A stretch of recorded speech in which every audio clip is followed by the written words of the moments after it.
A live look at Fiserv Forum Arena in Milwaukee, where the Republican National Convention is underway. Tonight, 5 on Your Side is there as the GOP officially nominates Donald Trump for president.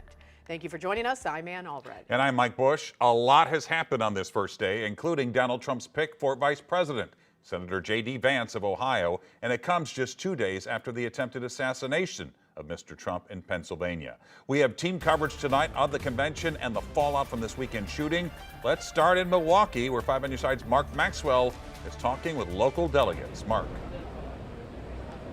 Yeah, Mike and Ann, good evening. Let's start by giving you just a look at where we are. We're set up just outside the Fiserv Forum in downtown Milwaukee, where all the action will take place this week. A strong security perimeter surrounds the entire heart of downtown here, and delegates to the Republican National Convention are just now returning to the floor after a brief break after nominating Donald Trump to officially run for president.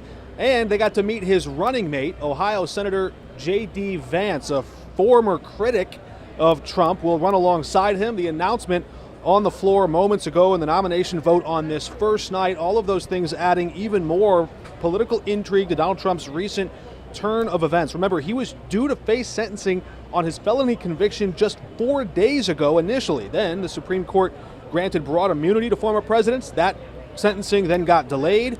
Then today, a Florida judge threw out his felony indictments in a classified documents case. And then all of that after an assassin's bullet came within an inch of ending his life just 48 hours ago. Republicans tell me they feel a sense of divine providence. Secretary of State Jay Ashcroft, running for governor in Missouri. We caught up with him as he left the Fiserv Forum moments ago, just as the party had nominated Trump for president. I think it was an act of God, and I think it saved our country from being torn asunder, and I appreciate that. We have our debates at the ballot box, not through the muzzle of a loaded rifle.